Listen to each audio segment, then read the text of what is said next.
अस्सलाम वालेकुम dear students. I hope कि आप सब खैरियत से होंगे, बिल्कुल खुश होंगे। तो डियर स्टूडेंट्स, आज का हमारा जो लेक्चर है वो है अवर कोड। ठीक है, अवर कोड के हवाले से आज मैं आप लोगों को चैप्टर पढ़ाऊंगी। जो चैप्टर का उन्वान है, सबक का उन्वान है वो है अवर कोड, और जो मुसन्नफ़ का नाम है वो है ग़ुलाम अब्बास। ठीक है, तो आज का हमारा जो चैप्टर है वो है अवर कोड। तो आप लोगों को मैं ये चैप्टर जो है बहुत ईजी सा लेक्चर दूंगी ताकि आप लोगों को बहुत आसानी से समझ आ जाए। एग्ज़ाम में आप लोगों को कोई मसला ना हो, कोई परेशानी ना हो। तो मैं अपनी तरफ से पूरी कोशिश करूँगी कि आपको लेक्चर की बहुत अच्छे से समझ आ जाए डियर स्टूडेंट्स।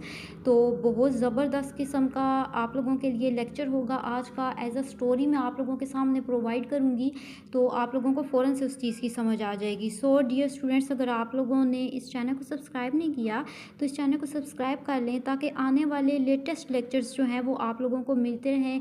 और इसको सब्सक्राइब ज़रूर कीजिएगा चैनल को, और नोटिफिकेशन को ऑन कर लीजिएगा ताकि तमाम ऑन करने के बाद ऑल पे क्लिक कीजिएगा और ऑल वीडियोस जो हैं वो आप लोगों को मिलती रहेंगी। सो अवर कोड, ठीक है, इसमें ये एक ऐसी स्टोरी है जो अमीरी से भी रिलेटेड है और गरीबी से भी रिलेटेड है। ठीक है, तो ज़ाहिरी सूरत के बारे में भी है और अंदरूनी सूरत के बारे में भी है। ठीक है, अमीरों के बारे में भी है और गरीबों के बारे में भी है। ठीक है, तो आप कहते होंगे ये क्या मैम कह रही हैं अमीरों के बारे में, गरीबों के बारे में।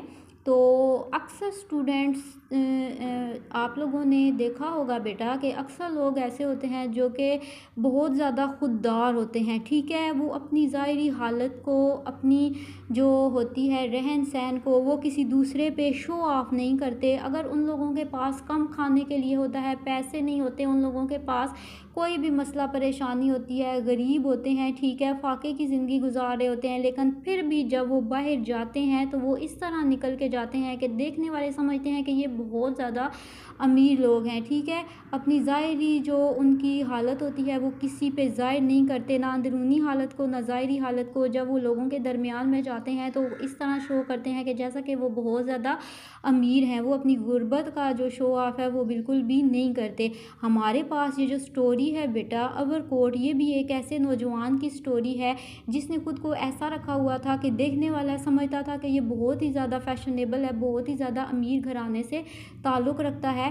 तो ये एक ऐसे नौजवान की स्टोरी है, लेकिन जब उसका एक्सीडेंट हो जाता है, वो फौत हो जाता है, तो फिर उसकी जो गुर्बत है वो सबके सामने शो ऑफ हो जाती है। तो उसमें क्या, उसने क्या किया हुआ था, अपनी गरीबी को अपने अवर कोट में उसने छुपाया हुआ था। सो चलते हैं अपने जो लेक्चर की तरफ।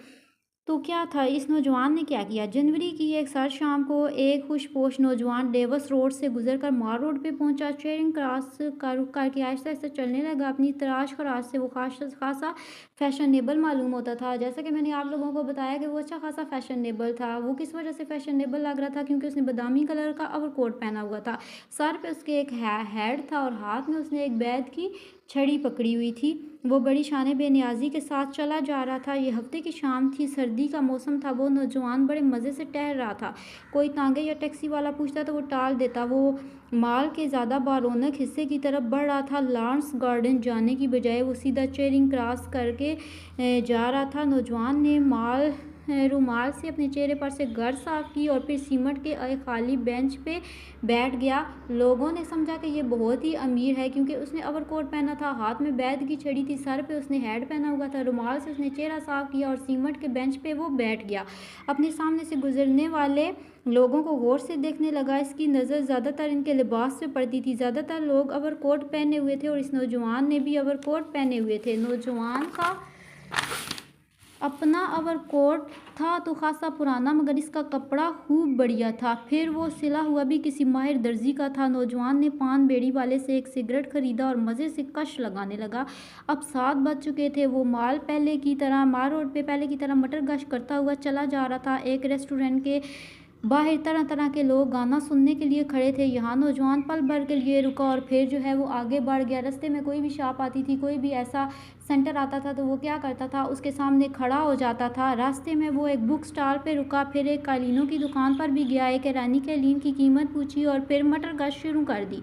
उसके चेहरे पर थकान या उकताहट के कोई आसार न थे। शाम से अब तक मटर गश्त के दौरान में जितनी शक्लें इसने देखी थी, कोई भी इसे अपनी तरफ मुतवज्जा ना कर सकी। पता नहीं वो अपने हाल में मस्त था, कोई भी जाज़बियत ही लोगों में नहीं मालूम होती थी। वो क्या शो ऑफ कर रहा था। जब शॉप के पास से गुजरता था, वहाँ पे वो चीज़ों की कीमत पूछता था, वो ये शो ऑफ कर रहा था कि वो बहुत ज़्यादा अमीर आदमी है और उसने अपनी गुर्बत को ओवरकोट में छुपा रखा था। इसी दौरान में वो सड़क पार करने के लिए बड़ा, अभी इसने आधी सड़क पार की थी कि ईंटों से भरी हुई एक लारी कहते हैं बेटा गाड़ी को, उसने उसको कुचल दिया। लारी वाला भाग निकला, लोग जमा हो गए, क्योंकि वो जो जिसको कुचल दिया था वो वही वाला ओवरकोट वाला नौजवान था, वो जो लड़का था जो मटर गश्त कर रहा था। और एक तेज़ रफ्तार लारी आई और उसने उसको क्या किया, कुचल दिया। लोग जो है वो वहाँ पे जमा हो गए। ट्रैफिक का एक इंस्पेक्टर भी आ गया, इसे अस्पताल पहुँचा दिया गया। असिस्टेंट सर्जन मिस्टर खान और 2 नर्सें शहनाज गुल और मिस गुल ड्यूटी पर थीं। नौजवान का ओवरकोट इसके जिस्म पर था, सफ़ेद सिलर का मफलर गले में और हैट किसी ने इसके सीने पर रख दिया था। उसने गले में एक सिलक का मफलर जो है वो भी लपेट रखा था। ठीक है, नौजवान की टांगें बुरी तरह कुचल गई थी, ख़त्म हो गई थी, रेज़ा रेज़ा हो गई थी, कपड़ों पर खून के धब्बे थे। नर्स ने देखते ही कहा कि किसी खाते पीते घराने का फर्जंद है, किसी खाते पीते घराने का आदमी है। जुराई के लिए जब नौजवान के कपड़े उतारे गए तो नर्सें जो हैं हैरान रह गई। नौजवान के गुलबन के नीचे नेकटाई और कॉलर तो क्या, सिरे से कमीज़ ही नहीं थी। अब देख लें, जैसा मैंने आप लोगों को बताया था कि इस नौजवान ने ओवरकोट पहना हुआ था और ओवरकोट के ज़रिए उसने अपनी गुर्बत को छुपा रखा था। और वो जो ओवरकोट के नीचे जो है सिरे से कुछ था ही नहीं। ओवरकोट उतारा गया तो नीचे से एक बोसीदा फटा हुआ ऊनी स्वेटर निकला, फिर एक मैला कुचैला बोसीदा बनियान नज़र आया जिस्म पर मैल की तहें चढ़ी हुई थी। पतलून को पेटी की बजाय एक पुरानी दज्जी से बांधा गया था, बटन और बक्सुए गायब थे, घुटनों पर से कपड़ा मस गया था। ये देखें, ये इसकी गुर्बत थी बेटा, जो सबके सामने आ रही थी। पहले तो उसने अपनी खुददारी की वजह से अपनी गुर्बत को छुपा रखा था, लेकिन जब वो रोड एक्सीडेंट में जान बहक हो गया तो उसकी गुर्बत जो है वो तमाम लोगों के सामने आ गई। बूट उतारे गए तो एक जुराब दूसरे पाँव की जुराब से बिल्कुल मुख्तलिफ थी, वो भी फटी हुई थी। इसी दौरान में नौजवान दम तोड़ चुका था। इसका चेहरा छत की तरफ था, फिर दीवार की तरफ मुड़ गया। मालूम होता था कि जिस्म और इसके साथ रूह की बरहंगी होता है नंगापन, ने इसको शर्मिंदा कर दिया था। इसके ओवरकोट की जेब से एक छोटा सा कंगा, एक रुमाल, 6.5 आने, आधा सिगरेट बुझा हुआ, छोटी सी डायरी, नए मोनोग्राम, रिकॉर्डों की फहरिस्त और कुछ इश्तहार जो मटर गश्त के दौरान में लोगों ने दिए थे बरामद हुए। अफसोस इसकी बैद की छड़ी जो है वो कहीं खो गई थी। अब देखें, जब उसका ओवरकोट उतारा गया तो उसकी जेब में से क्या निकला, उसकी जेब में से कुछ भी नहीं निकला। छोटी सी डायरी, मोनोग्राम, बुझा हुआ सिगरेट, और वो जो शॉप से जब चीज़ों की कीमत पूछ रहा था तो लोग उसको क्या करते थे, अपना कार्ड दे देते। अब जैसा कि हम लोग शॉप पे जाते हैं तो शॉप वाले कार्ड दे देते हैं, तो वो उन्होंने उसको कार्ड दे दिया था। तो बेटा मैं यही कोशिश करती हूँ कि अपने लेक्चर को मुख्तसर टाइम में आप लोगों के सामने इस तरह पेश करूँ कि आप लोग बोर भी ना हो, आप लोगों का ज़्यादा टाइम भी ना वेस्ट हो।